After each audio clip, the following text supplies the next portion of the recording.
see a lot of Adaily updates these days. Yeah. So one thing that we announced like a month ago, and I told you about recently, the idea of understanding that what we've been providing with the basic version is just raw data, let's say. Right now, what we're working on is something that does the work for you and then presents you with a draft. Okay, so this is what comes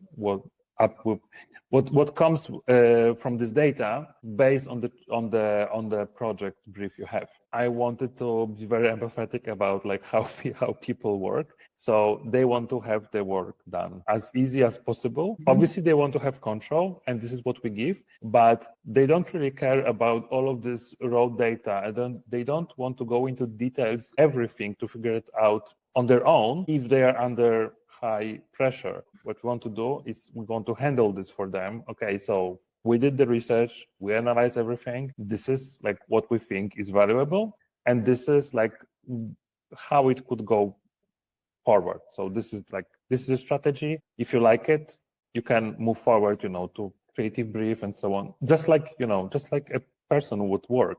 Of course, I totally respect like when you do their own research and when you do the inspiration on your end, you start to uncover all of these interesting connections and everything, starts to connect. But honestly, you don't always have the luxury to do it. So this is the idea of how we can handle some of the things for you when you are under a pressure, and how we can give you a shortcut or a kickstart in the whole process while offering you a control over it. Do you think people respond better to having the answer as best as the AI can do it, or a series of options or territories? What I've learned after 2 years of building our tool, I know that people don't want options. This is something that I mean, everybody knows that from the product industry, but I had to learn it myself. But then you need to give them some small room for how they can refine it or what they can do with it. If you take a closer look, when you open a tool and this is a chatbot, you're clueless, like, what should I do, right? And this is uncomfortable for a lot of people. So what's the easiest and shortest way to give people what they want, right? There was one thing that we experienced and we unfortunately had to completely close it, was the ability to ask a follow-up question. Some people did follow-up questions, so they wanted to do a deeper dive, but some people just perceived it as a way to ask a new question. And then it was impossible to keep the appropriate quality of what we presented. Sometimes it works because you have ChatGPT that works like this, like you can always do a follow-up question, but ChatGPT is for everything. And then this is how they handle it. This is the value they provide you. You can talk about everything. Nothing is exceptional, but you always get an answer, right? For us, we wanted to give you a very good answer, not just an answer. Do you see any variation depending on people's level of experience? So do juniors want more the answer and do seniors want more options, or do you see that across levels of experience? Yeah. So we are not doing a deeper dive into like what type of people use our app and if they are seniors or juniors, but I talk with people, so I get insights from a different perspective. And I feel that most seniors just have a specific expectations of what they need for their work. And when you use Excel and you input the same two things, you always get the same answer, right? And it applies to all tech. With AI, you have a probabilistic outputs. When you input the same two things, you will never get the same answer. I mean, sometimes you do, but sometimes you just get something else, which is uncomfortable and frustrating for a lot of people who do not accept that this can happen, right? And I think with younger people who are either just entering like the career, deciding the careers, or they are not that used to some specific routines or ways of working, they are much more open to the possibilities that it presents. They understand that this works differently, and they can, in fact, like benefit much more out of it.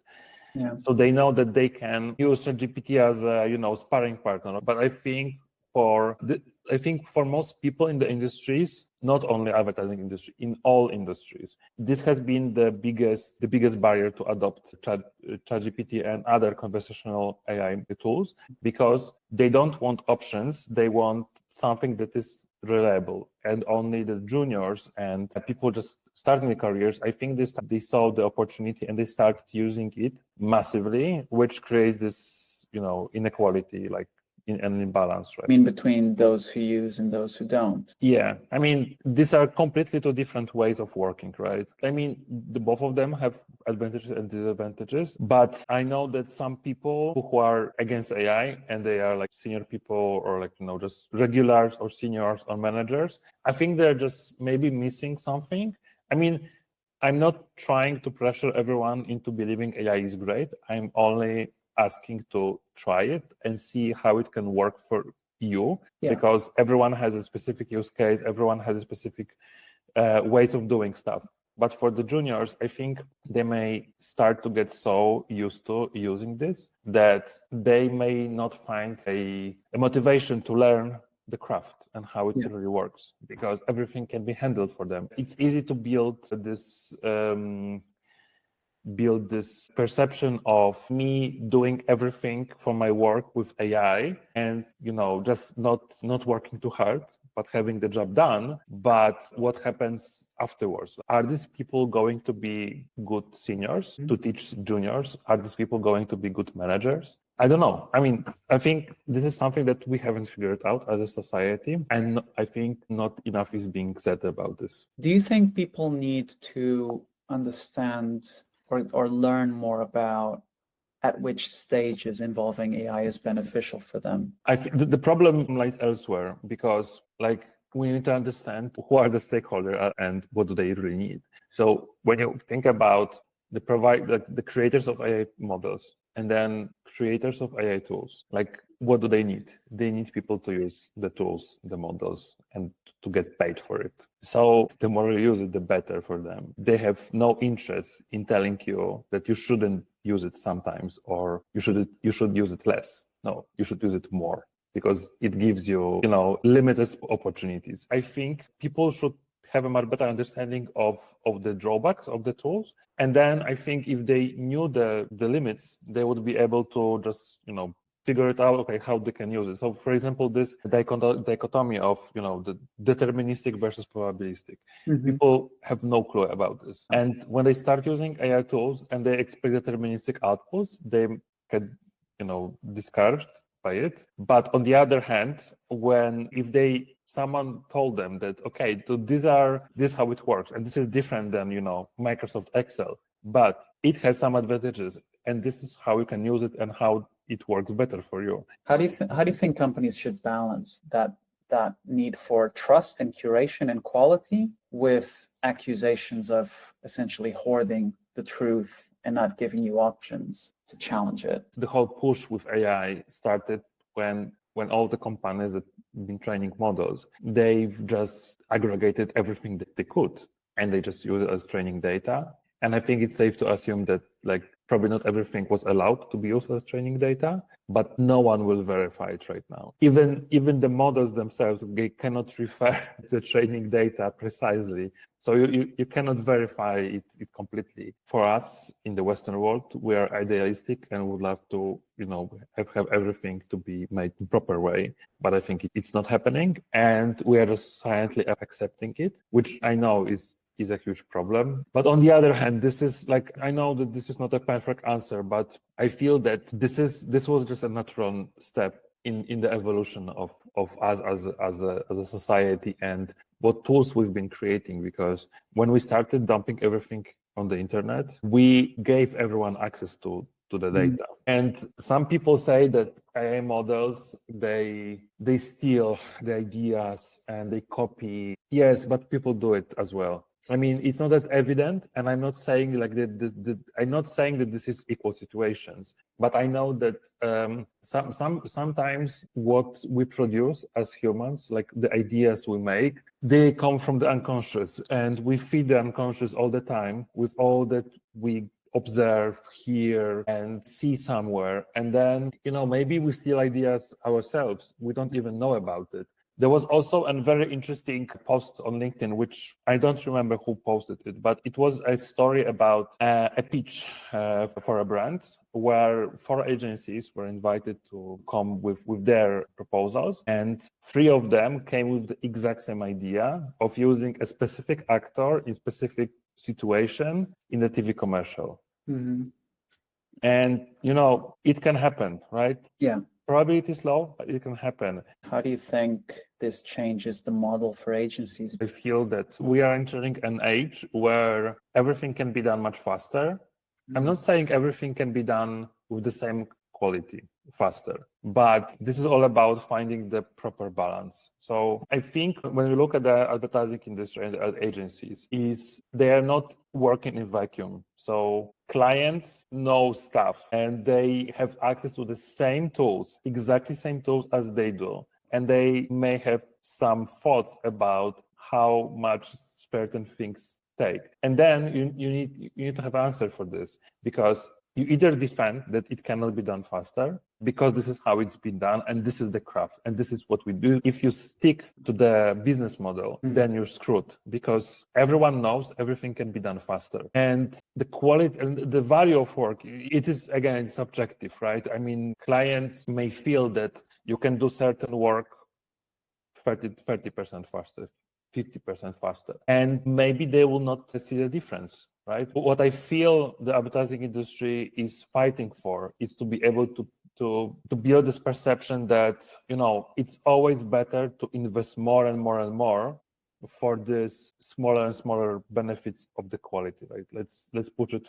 Let's make it, 10% better, 5% better. But clients may not feel this change, but also these incremental gains that for us are very important, because we, as an industry, we want to be the best. We want to win awards. We want to be true to ourselves. Like, we want to do the best work. Clients want to do sometimes a good enough work, right? I've already heard about clients directly challenging agencies saying, I'm not going to pay 10 hours for this because this can be done in 1 hour or 10 minutes, right? And for some situations, like, you cannot defend it. I think the consensus here for the industry is that we shouldn't only rely on the hourly rates, because in the end, if we look into the far future, we're going to be more and more productive. There are going to be more and more tools that can handle many different areas of our work.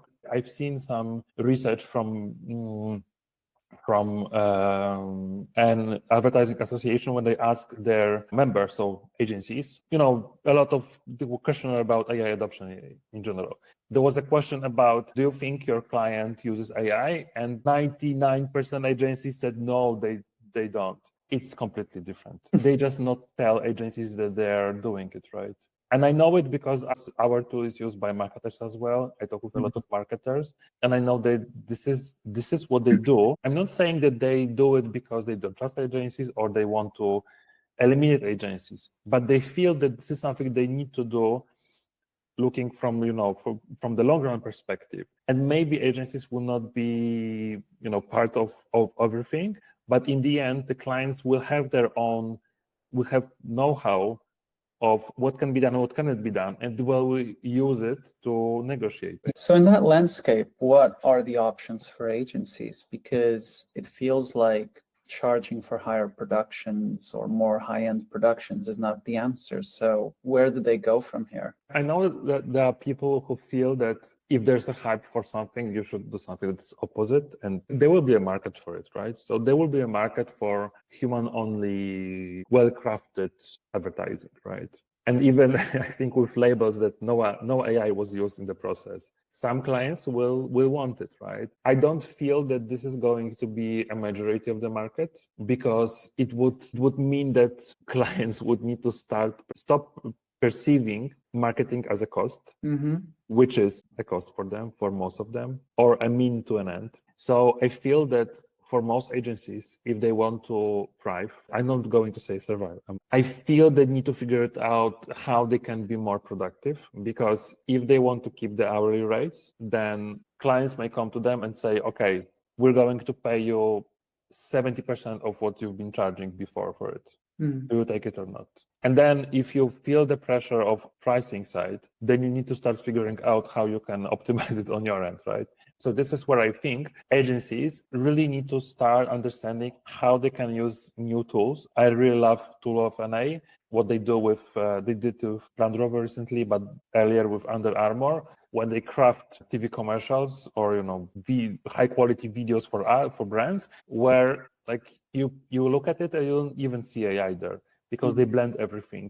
And, this is an example of how you can figure it out to like implement the different tools or techniques or models into your own workflows and see how you can benefit from it. And it's not about sacrificing your own, ingenuity or creativity. You as a strategist or creative, you can just guide all of these different tools to your liking. And this is where I feel that the expertise and know-how and the curation is the most important part. And I really like this saying that in the era of AI, we are becoming curators and not creators, because finally we can curate everything, even if we know how it's made. Do you think that need for being a curator means that we need to all learn how to have better taste? I really believe everyone has a taste.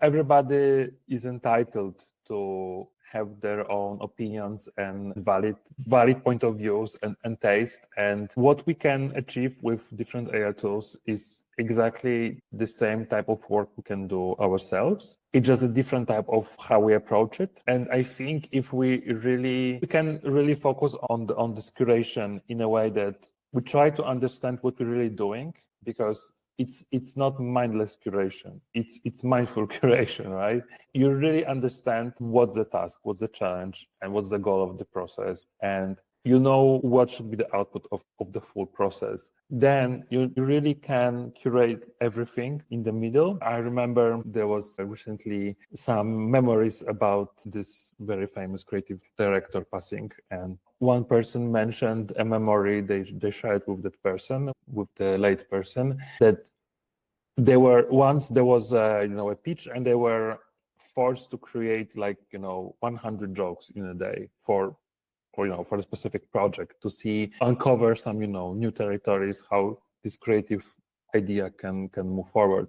And they did it. And I think you can really force people to start create their own taste by working hard. I mean, obviously, let's try to keep it healthy, but you can really start acquiring the taste, and everybody can do it. And so it's 2025. If I'm a 25-year-old who maybe has a couple of years into the industry, and I want to learn how to develop my own taste, what are practical ways I can do that?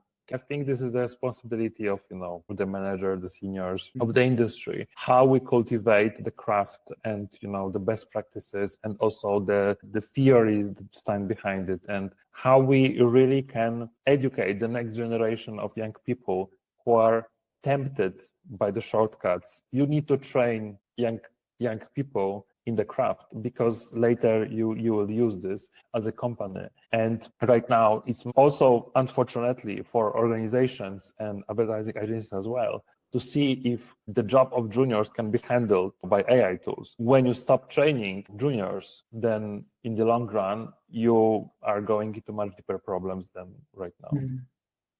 How should we prepare ourselves for what our careers might look like, knowing that, of course, no one can predict what they're going to look like? I would love to think that everything will stay the same, but it has never been like this in the history of humankind. There will be a need for people who understand how marketing works, how advertising works. What will change, I think, is how the industry is going to be built. So maybe there will be more in-housing. Maybe the agencies will grow smaller and will be more boutique agencies. Maybe, the network agencies will handle more automated systems. Maybe the market will shift towards freelancers, boutique agencies, and so on. It's already shifting in a way, I feel. What I feel you should be doing is understanding, first of all, how you can acquire some skills, taste that is needed to do the job.